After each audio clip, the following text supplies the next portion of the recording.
Renza Scibilia here for the next My Life Diabetes Care webinar. I'm so sorry that we are a little late.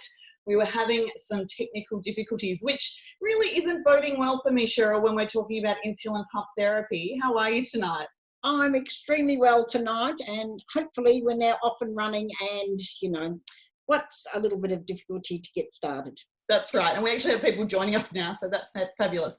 Before we get started, because we do have lots of questions, I do want to encourage everybody to, of course, please feel free to ask us any questions. This works best when it's super interactive.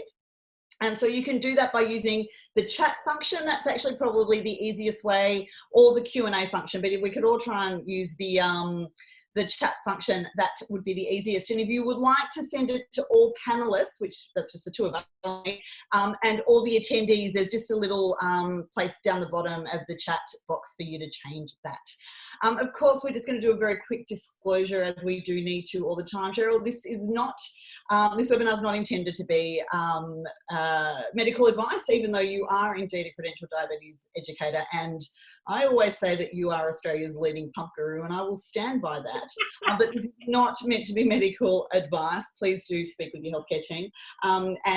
These are just our opinions and our thoughts. Isn't that right, Cheryl? Absolutely. So, yes, always check out with your own healthcare professional, because they might not agree with me. Well, that's right. Now, my name's Renza Scibilia, and I'm thrilled to be here for My Life Diabetes Care, who, of course, are the distributors of the IPSO pump in Australia. And I've been using a pump now for 19 and a half years. So I kind of feel like I'm a bit of an old timer. But Cheryl, you were the person who introduced me to pumps, but I am going to ask you to introduce yourself to everyone. I don't imagine that there's anybody out there who doesn't know you, but just in case we have some people who don't know who you are, would you like to tell us who you are? Sure, there's lots of people who've never heard of me. So I'm Cheryl Steele. I'm a credentialed diabetes educator, nurse and midwife by background. I'm also a person who lives with type 1 diabetes. I've been pumping since 1991, I do believe.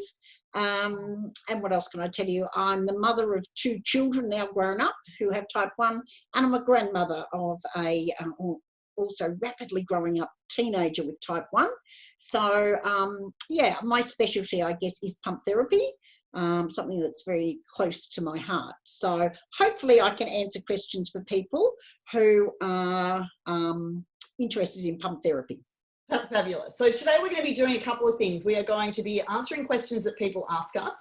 We have a whole list of questions, but we're really going to be dispelling some myths about pump therapy. So as old timers, Cheryl, I guess sometimes it's hard to, to not remember or to forget that not everybody knows everything about pumps. I mean, I'm always learning about pump therapy, but it's not second nature to people. People who've had diabetes for years even are really keen to learn more. So we will be talking about the basics of pumps and things like that, but we also will be talking about and answering any questions from people who have been using pumps for a while. I'm sorry, Cheryl, I am just reading the chat function that's going on, and our good mates, Frank Sita, who was a guest on this, and the Grumpy Pumper, who was a guest last time with us, are having a bit of a little back and forward thing going, asking each other what they're wearing, which is so... Oh, don't let us disturb their conversation. No, you just keep going. That's lovely. And Julian, hello from Queensland. It's lovely that you're here. Okay, so let's start. Cheryl, who should use an insulin pump, or who might want to consider using anybody with type 1 diabetes who would like to use an insulin pump. You don't have to have bad diabetes, you don't have to have good diabetes if you want to use all those very judgmental terms. All you have to have is a willingness to learn and an open mind, and a pump's just the right thing for you. Yeah, absolutely. We could actually spend the next 40 minutes talking about what good and bad diabetes are, because I still don't understand what those terms mean. But let's not talk about that. I haven't got either of them. I've just got type 1. I've got the evil type. I think that is a really important point, because often we have these bizarre and arbitrary measures put on. A pump is for you because your A1C is a pump for you because your A1C is that. How much does something like an A1C, how much value does that have in determining whether or not somebody might want to consider using an insulin pump? Very little, Renza, because in actual fact, I've put people on pumps who have had really high A1Cs, but the reason it's so high is because in their particular life situation, using multiple daily injections just hasn't worked for them. So with a pump that's hooked up all the time, makes it much easier if you're a tradesman to be having boluses, etc. Their A1C will improve remarkably. For somebody else who's already got what you'd consider a pretty good A1C, what the pump might do is allow them to fine tune more, so they're not having the lows and the highs, but they're rather sitting more steady. So don't let your A1C and what somebody else thinks it should be the major influence on why you want an insulin pump. Okay, that's really good. I think because I'm starting with people, they may say, oh, I don't need one because, and you know, their idea is because that their A1C is in range, that. But you know, the thing that I always say is that diabetes management isn't always just about those numbers. Of course, it's about, you know, having some flexibility in our life, you know, using something that we feel comfortable with. What are the sorts of reasons that people might think about why someone might think about using a pump? What are some of the other reasons? We've sort of touched on it, but sometimes it's just simply a choice that, because it's just the one type of insulin, which I think some people don't know when they come to see me. So you're not using long-acting insulin anymore. So it's not that give one injection that's going to absorb over 24 hours and you can't control what happens. In a pump, you can set different rates for different times of the day. And then if something unexpected happens, you can just say to the pump, listen, for the next hour, give me half the normal program thing. You can't say to an injection you've given, listen, just suck a bit out for the little bit because I don't want that much now. And also you can get a lot more flexibility around when you eat and what you eat. So I guess what it's trying to do, it's not as good as a pancreas that actually works, but it's the next best thing we've got at the moment.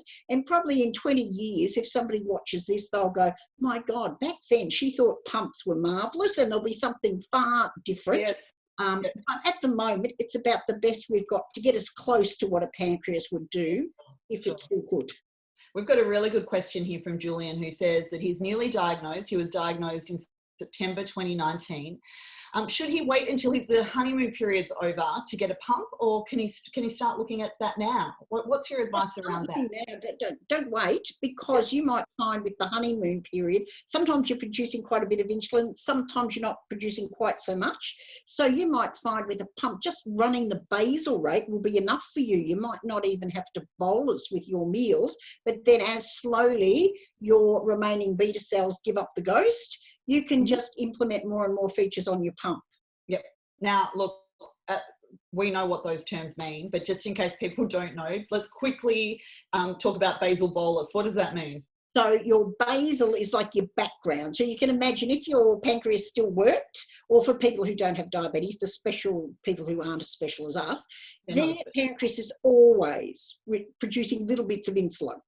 And then when they're going to eat, as soon as they smell food, a little message goes to their pancreas and they produce a surge of insulin to cover what they're eating. So what the pump does, we still have to tell it. It doesn't know when we sniff the food. So we have to tell it, we're eating this many carbs. This is what our glucose level is. And then it gives us a surge. So that background's going through all the time, and then you get a surge on top of it. Or if we have an unexpectedly high blood sugar, same deal. We can just tell the pump, this is what my glucose is, and it'll give me a surge, so a bolus dose. So your basal's your background, your bolus is your little surges that you're giving. Wonderful. Now this is, so one of the questions actually, or one of the myths that I wanted to sort of bust and talk to you about was, can people who are really active in terms of being in the water all the time, can they still use a pump? And we have a question from Linda, who says she's a Gold Coaster and she's had type 1 for 57 years. I really hope you have 1 Killian medal at least, Linda, and another one coming in 3 years' time. And she wants to know if she can use a pump when she swims daily for 9 months of the year, obviously on the Gold Coast and not from Melbourne, Cheryl. Well, to start, I want to say I'm totally envious if you can swim 9 months of the year. I'd at the moment be grateful to swim for 9 minutes, I think. But look, there are waterproof pumps. If that's what you want, depending on the amount of time you're going to spend in the water. Back about 1,000 years ago, when I was young and fit and healthy, I used to do a lot of swimming. And I used to, because I trained for an hour at a time, I'd just disconnect my pump. So before I got in the water, I would have run a lower temporary basal rate so that I didn't have as much insulin circulating. I'd get into the water, I'd do my hours training, get out, feel very proud of myself. check my sugar, hook my pump back up again. If I was a bit on the low side, then it would be off to the snack shop to buy something disgustingly unhealthy just to put my sugars up again. But by all means, if you're going to spend a long time out in the water, then there are waterproof options available too if you want to keep the pump on. And what about making sure that the tape that keeps the little cannula in place, how does that go when you're in the water all the time? For a lot of people, it's fine. Actually, the outer water athletes who perspire a lot sometimes have trouble keeping it stuck on. But I always, if I'm doing something active like that, take a spare cannula, and then if it does come loose, just put in a new one. You never should let worries about your cannula or your pump or anything else stop you from doing what you want to do. Fabulous. And there are also different tapes that you can get that you can pop over things just to over tapes you can put on for a bit of extra security if you need it. Yep, wonderful. Okay. All right. So thank you for those questions and keep them coming. And we've got a couple of comments. Okay, no, we have a comment here. What do we need to remember when we're backup planning in case our pump fails? So it's not just to think if our pump fails. There are all sorts of reasons why we need a backup plan. This question is no surprise to me that it's come from Grumps because he's all about backup planning. So if we're using a pump, what things do we need to remember and what do we need to think about just in case something does go wrong? And that something could be a door handle. Let's talk about door handles. It could be you walk past a door handle and you rip out your cannula. So I've heard rumours that door handles like to collect things like that. I think they do, yes. It's always, if you're not at home, like here, I'm still at work, believe it or not, I haven't gone home yet. I actually have a spare cannula in my drawer. Yep. I have some spare insulin in my drawer. In my backpack, I carry spare pens. But I think, so there's that sort of instant thing where, you know, your pump's ripped out and the pump itself's still fine. You just need to replace your cannula. But there might be that you've got a child at school and there's nobody that can replace the cannula, in which case you might have to revert to injections. So you're always, what I tell people to do is have your last download of your pump available, because that'll tell you your total amount of basal insulin that you use in 24 hours, and you can use that to convert it to your long-acting insulin dose if you have to take it as an injection. And you can still use your carb ratio and your correction factors for giving injections if you have to. Yeah, sure. You know, there are some people who take holidays, say to Bali or somewhere, where they want to just lay on the beach in their bikini, and having a pump on just doesn't suit. So they might have a pump holiday. You might just get sick of the pump for a little while. Some people say, you know, I just want a little break. And so that's fine too. So there always needs to be a backup plan for everything you can think of. I only know one person who's ever driven over their pump. Oh, not on to do that. It was, believe it or not, she had one of those very long, you know, the 110 centimeters. Oh yeah. She shut the car door, not realising the pump had fallen out of her pocket on the ground, and then there was just enough for her to back over it before she felt the tug and wondered what was happening. So that's, ask me what people have done with their pumps. I can tell you some pretty amazing things over the years, but that's the only person I know who accidentally ran over it on purpose. No, not on purpose. I think it didn't survive though. But you know what? I have to say, the company was very good and did replace the warranty. Despite the fact that I'm pretty sure that, you know, purposeful damage isn't covered, but it was an accident. No. That's an accident. Wow. Okay. Now we've got a good question here. Luke wants to know, how big is a cannula? How and when does it need to be replaced? So this is, I always love the language that people use around pumps. They say, I'm going to have my pump fitted, as if it's almost like a pacemaker or something. That's not how it works though, right? Let's talk about how this works. Gas pump therapy, you've got your little gadget, your little electronic gadget, that's your pump, and then there's, unless you get a tubeless pump, there's a piece of tubing that goes from the pump to what we call the cannula. That's the bit that goes under the skin.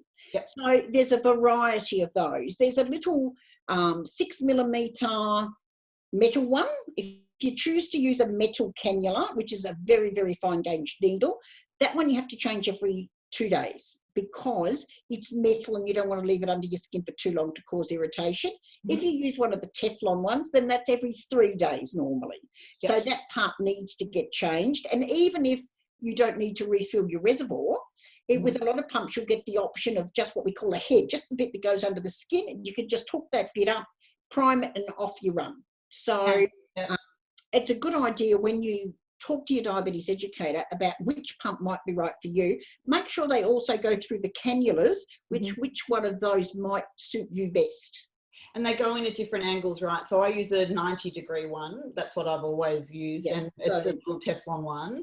But some of them go in at 45 degrees. So some do. Well, you can, it's 45, or you might even, if you're a very, very lean person, you might even just put it in as a 30-degree angle. So the main idea is it's going into the subcutaneous tissue, not hitting muscle. So some of my very, very lean athletes, just put it in at about a 30-degree angle to make sure it's going into the subcutaneous tissue. Sure. And another question here from Grunt saying that, is it just as important to rotate cannula sites or pump sites as it is with injection sites? You still need to make sure that you're moving around. It's important to look after your pump real estate, I like to call it, and rotate regularly. It doesn't have to be just on your tummy. Some people do just rotate round in circles on their tummy. Some people use their thighs. Even some people I've seen with cannulas in their arms. I've never quite been keen to do that for myself because I'm a klutz, and I reckon I'd catch it on my elbow and rip it out 10 seconds after I did it. But there are lots of different sites, and it's really important to keep rotating. Otherwise, you'll build up a lot of scar tissue, and then you'll find that the insulin won't absorb properly, just like if you give the injection into the same place all the time. Yeah, absolutely. So that's also one of those conversations that hopefully your health professional would have with you, just to absolutely. So, you know, I mean, there are so many options. It's not like you say, right, I'm going on a pump, and therefore that it's just a one size fits all for everybody. There are lots of, you know, mix and match choices, I guess, that, you know, to find the right things for you. Yeah, and it really should be about you and what you want. So there are 4 different pumps currently on the market in Australia. So, you know, you need to ask yourself, am I going to run continuous glucose monitoring with my pump? In which case you might want a pump that integrates the CGM into the pump itself. Or you might not be interested or can't afford CGM, so you just want a standalone pump. Or, you know, you might say, well, I use a lot of insulin in a day, and then if that was me, I'd be saying to you, well, some pumps will hold a reservoir that have 300 units. That's the biggest one you can get.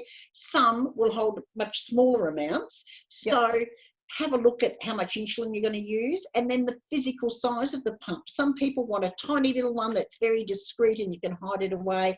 Other people, you know, I could say, but I don't want to sound sexist, some people think big is better. You know, so it's all about what you want and what's going to meet your needs. And I would emphasize to absolutely everybody, when you go to see your diabetes educator, make sure they can offer you the range of choices. Don't settle for somebody who says, I've only done the training on this particular pump, so this is the one you have to have. Because it's not about the diabetes educator, it's about you and what's going to best suit your needs. Yep, absolutely. Now, while we're talking about rotating sites, we have another question. Thanks, Philippa. She says, so does a cannula leave more scar tissue than injections, as they're in for 3 days? You know, so what is it going to scar more or not really? No, if you rotate it, because that based on scientific evidence, if you rotate it every 3 days, you won't build up any more scar tissue than you would if you were giving injections. Now, Cheryl, we were talking about how long tubes and everything, and you mentioned tubeless pumps before. Unfortunately, we don't have any tubeless pumps. Well, we do, Renza. We do? Talk to me. Renza. We have the Roche Solo. Of course we do. Oh my gosh, I've forgotten the Solo. Yes. It is tubeless. Now, at the moment, if you wanted to start on one of those pumps, you've got to be just a tiny bit patient, because the company has said they want to ensure they've got enough consumables for everybody, and they're all imported. So they're not starting anybody new on them at the moment. All right. It is a tubeless option for people that's really important for. Yeah, absolutely. So that's, you know, there are some people, I know that overseas there are a lot of people using pumps that we don't have here that are tubeless, and they sort of pack on their arm or wherever, and they like the fact that there isn't something to get caught on door handles. So Yeah. Okay. Now, somebody's asked this really good question, because this is the one that I wanted to ask you. Now, Cheryl, you've just said this isn't about what your diabetes educator wants to put you on. It's about what's right for the individual. And Julian wants to know, is there somewhere we can see and handle all the pumps that are available on the market? How do we go about that? How do we get to, touch and play with and tuck into our pocket or down our bra or wherever it is that we're wearing our pump to see how it fits on us? So the trick is to try and find a service that can offer that. Now, if you're living in Victoria, but you can't come down here at the moment because we're all locked down, I actually have a sample of all the different pumps set up for people to look at. And I have a fake stomach with all the little tubing stuck into it for people to look at. And I think most of the public hospitals that have a pump service should have the variety to offer you. Or if it's a private diabetes educator, just Google and make sure, or send them a question and ask them, do you have a sample of each pump that you can show me? If they say, no, I only have one here, then that's probably not the right choice for you. Shop around, because you're the consumer, you're the one that has to find somebody that's going to meet your needs. Absolutely. So my advice around this is for people to do a bit of research themselves. If you go to your local Diabetes Australia State and Territory office, they'll have information about which pumps are available, and then go and have a look at each one online. Read all the features that the pump companies put out, which are all very lovely and glossy, and everybody looks really, really happy to have diabetes. And then have a chat with some people with diabetes and talk to them about what's the real life stuff around this. And there are great online peer-to-peer groups. There are face-to-face groups. Find some other people with diabetes to have a chat about what's it like actually really using this every day. How heavy is it? Does it fit snugly in my pocket, or whatever it is, whatever questions that people have. I think that's also a really important thing to do, as well as, of course, talking to your healthcare professional too. Yeah, no, I think ask a friend is very important, because people who wear a pump every day have much more real life knowledge of this works for me, doesn't work for you, or, you've got to take it with a grain of salt because we're all different, but at least you can get some real life experience. And I think that's really important, because, as you say, each of the companies are trying to sell you a product. That's their job. Yeah. So yes, everybody's happy to have diabetes in a infomercial about anything to do with diabetes. Yeah. Great tip here from Philippa. She says that it's she thinks it's a good idea to speak to people who've used more than one type of pump. Because sorry, I thought that I just muted myself. Because then they'll be able to compare for you and say, here are some differences. Yeah. Or ask them if they swap, why did they swap? What was it about the other one they didn't like? Yeah, that's right. Absolutely. That didn't work for them. Yep, absolutely. And you know what? If you want to pump because it's purple or green or whatever colour, and that's your reason behind wanting it, that's okay. You're wearing this, your body. Not now, because they're all black. Oh, they're all black. You can get a cover for it. It used to take a long time because we'd decide on which type of pump the patient wanted. And then it was like, well, now there's a choice of 5 colours, and you wouldn't believe sometimes it took longer to choose the colour than it did the actual model pump. Now I can say with all confidence to every patient, you can have black, black or black. Which one would you like?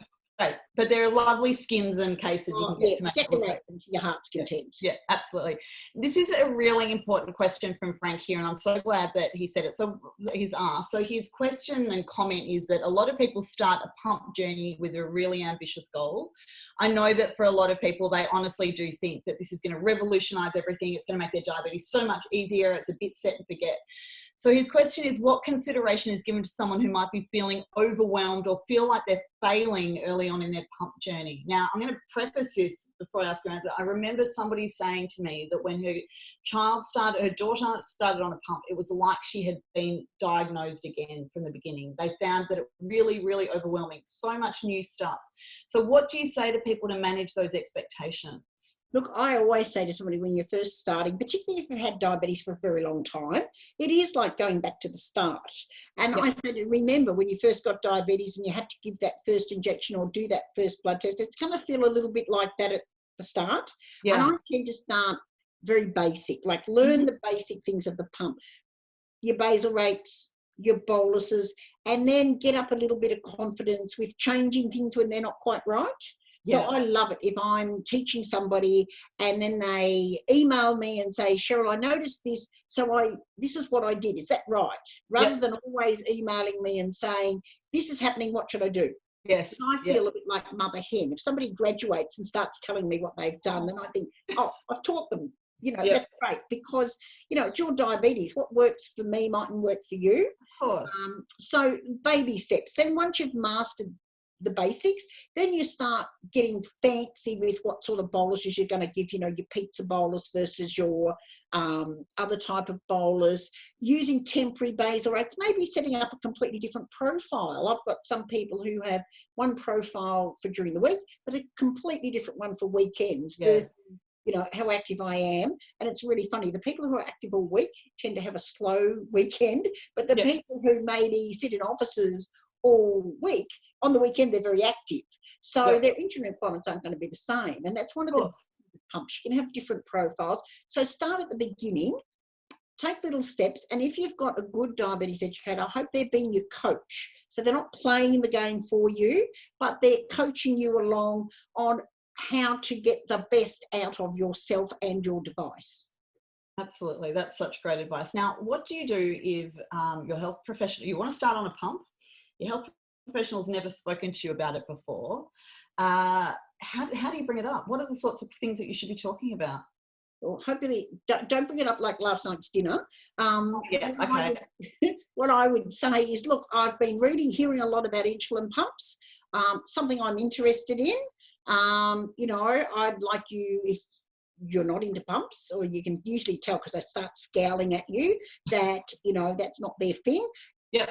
Politely, can you refer me to somebody who has an interest in insulin pumps, who, is able to give me that advice and guide me to where I want to go.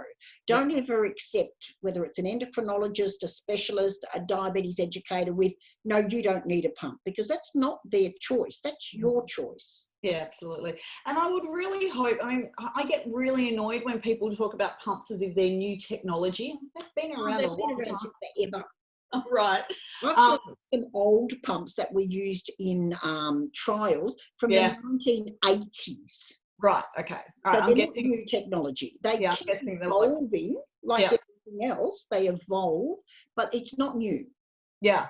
Yeah. No, absolutely. And I think that, so I would hope that there are fewer and fewer health professionals out there these days who are not supportive about pumps and people thinking about going on them. But well, I think we have to recognise too that, I know a lot of my colleagues will probably shoot me for saying this, but a lot of diabetes educators deal predominantly with people with type 2.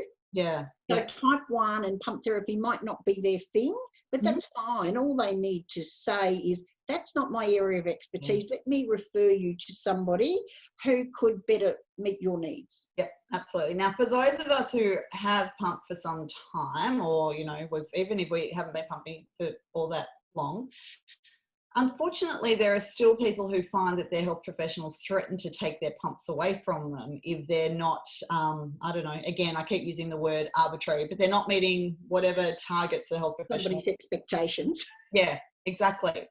How do we deal with that? I'm always absolutely flabbergasted by this, because I always think a pump is an insulin delivery device. So that's what it's doing. So if I can't use that, I have to use pens. So if I'm still not reaching your expectations, you can take my pens away and give me a syringe. Like, what this punishment idea is terrible. How do we deal with that? Is this common still? I'd ask for a referral to somebody else. That's my honest opinion. Yeah.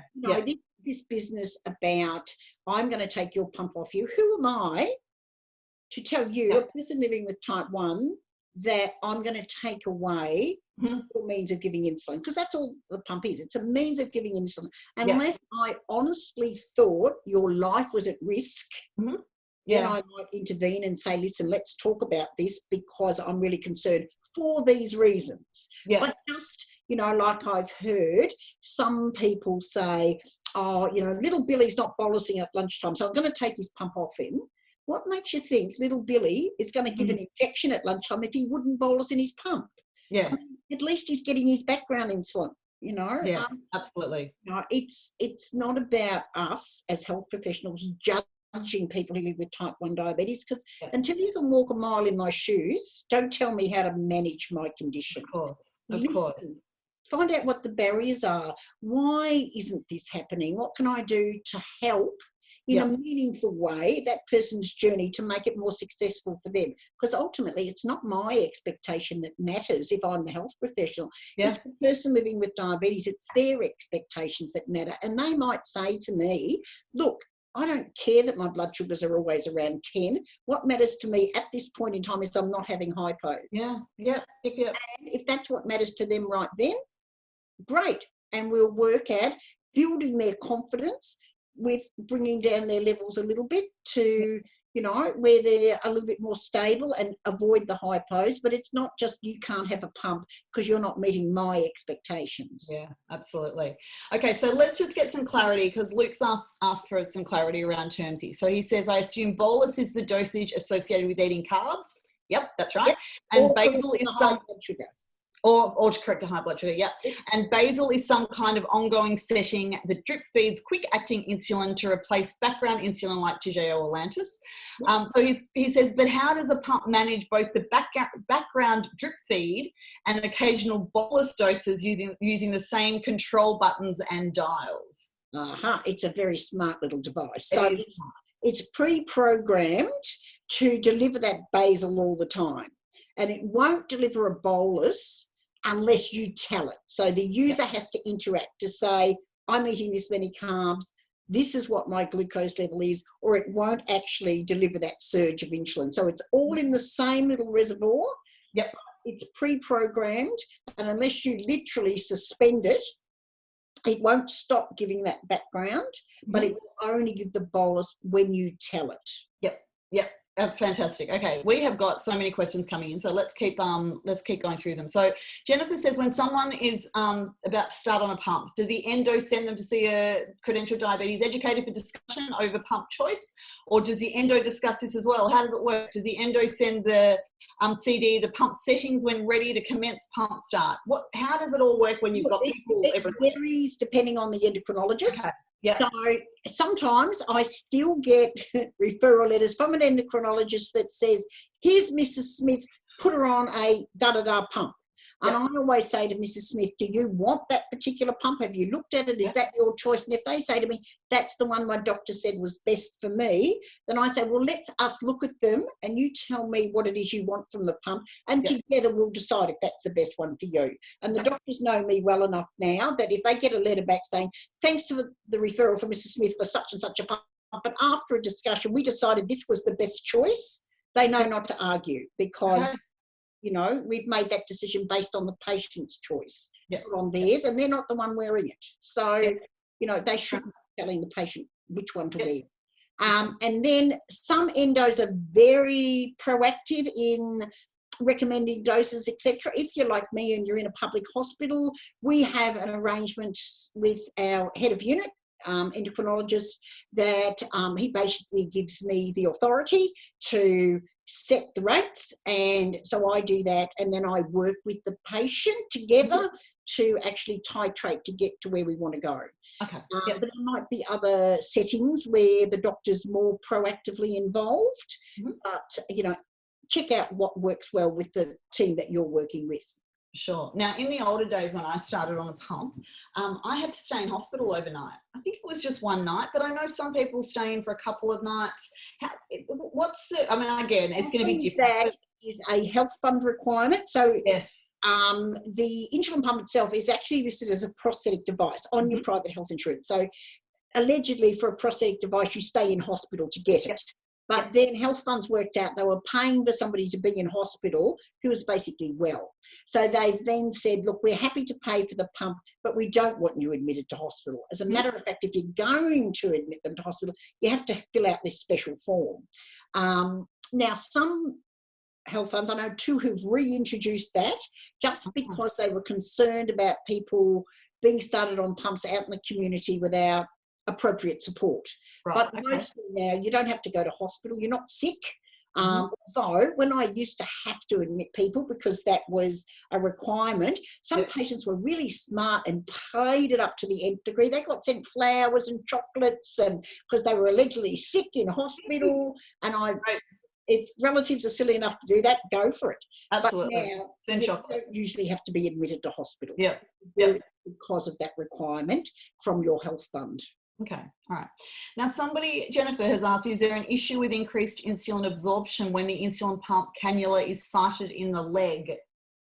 It can. Now, you need to be really careful where you're putting it. Like, say if you're going to go and do exercise, just like you think about where am I going to give my insulin injection when I'm going to exercise, because if the muscles get warm, the insulin will absorb quicker.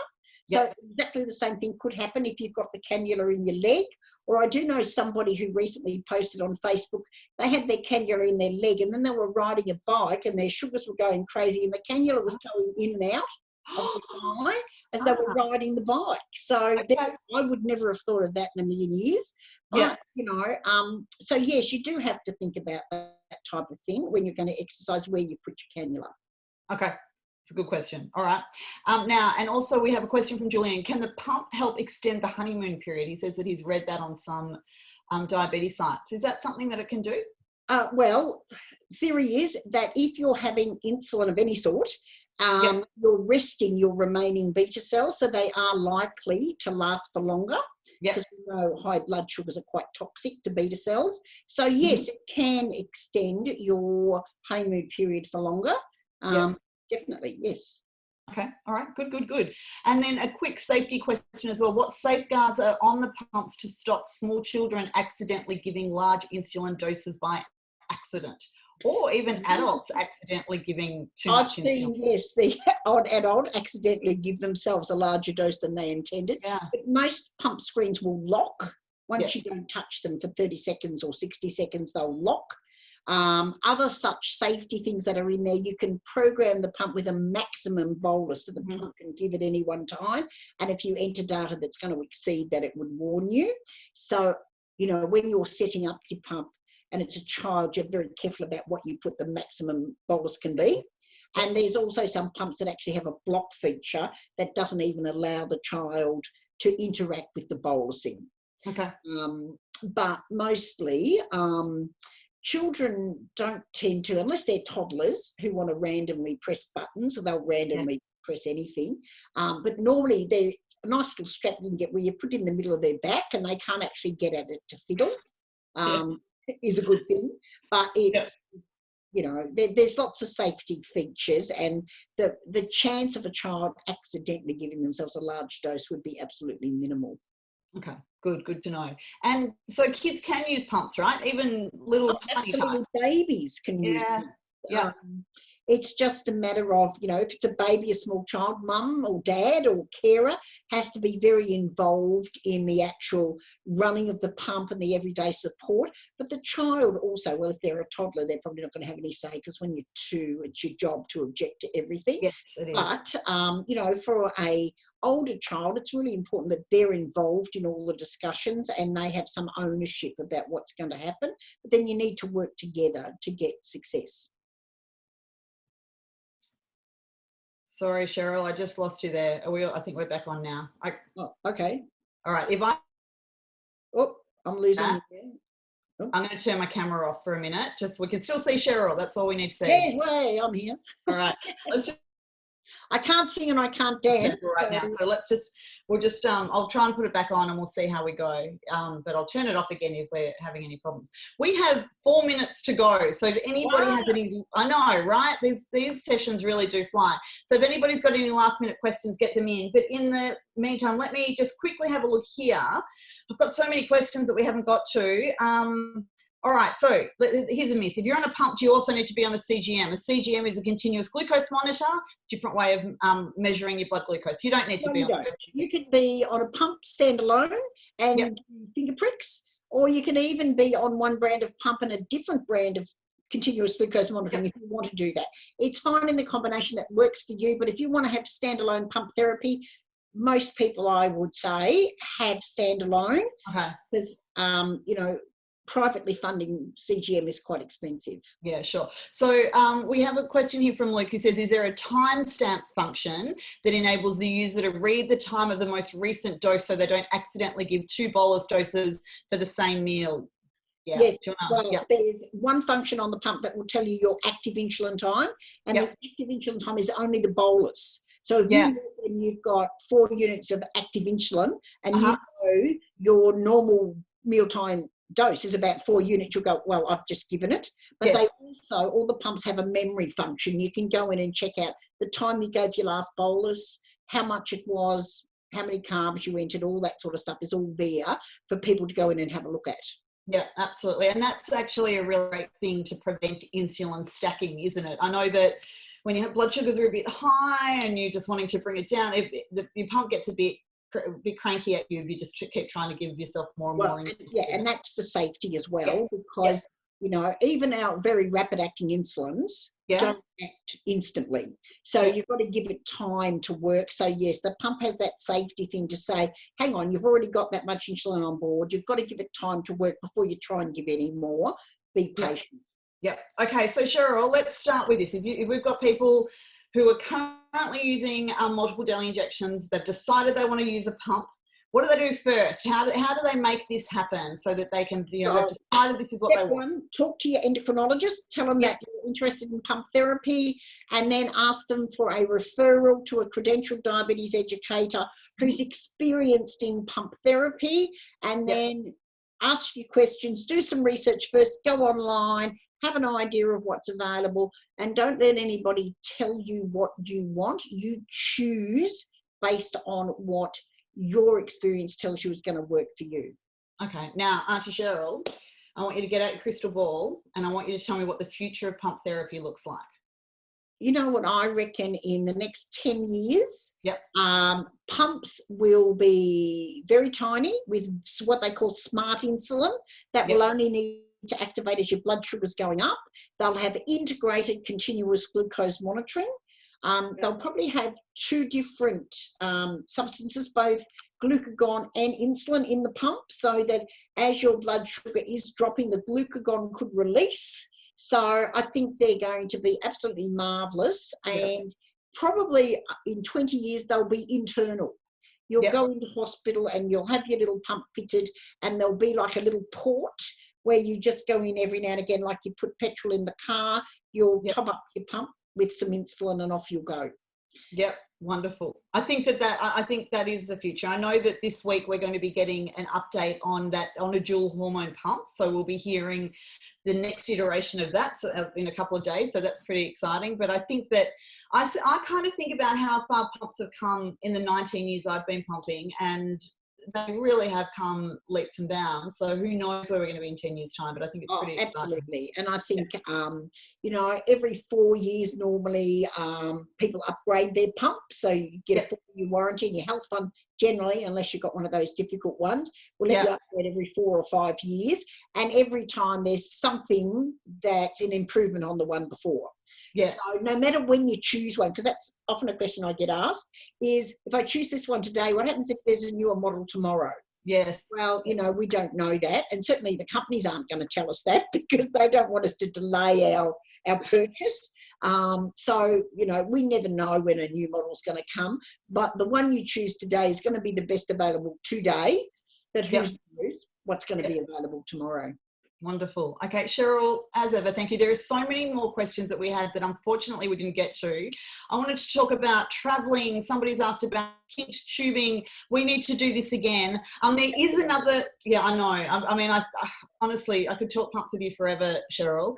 Now, there is another one of these sessions in 2 weeks' time, and that's actually all talking about the IPSO pump. So, and I think you're going to be on that again, Cheryl. So Cheryl will be able to get rid of. I am. We don't want to get rid of you. So Cheryl will be able to answer questions about the IPSO pump. And so that's in 2 weeks' time on Tuesday. Happy National Diabetes Week to everybody. I didn't say that already. If you haven't checked out the campaign materials from Diabetes Australia about mental health, please go and do that. For those who are watching now or who are on the chat right now, Tanya's just popped the link up there, but it will be on the My Life Diabetes Care Facebook page and all over their socials. So please do sign up. But thank you to everybody. These have been great questions. And Cheryl, as ever, so much information. Thank you so much. That's okay. And look, if people have got extra questions, maybe you could email them into the conveners. And if they send me a list, it might take me a while, but I'll go through and do my best to answer them all. Oh, you're truly remarkable. All right. Thank you to everybody. We're going to say goodbye. Tanya's going to cut us off, and we'll see you next time. Happy Diabetes Week. Happy Diabetes Week. Bye.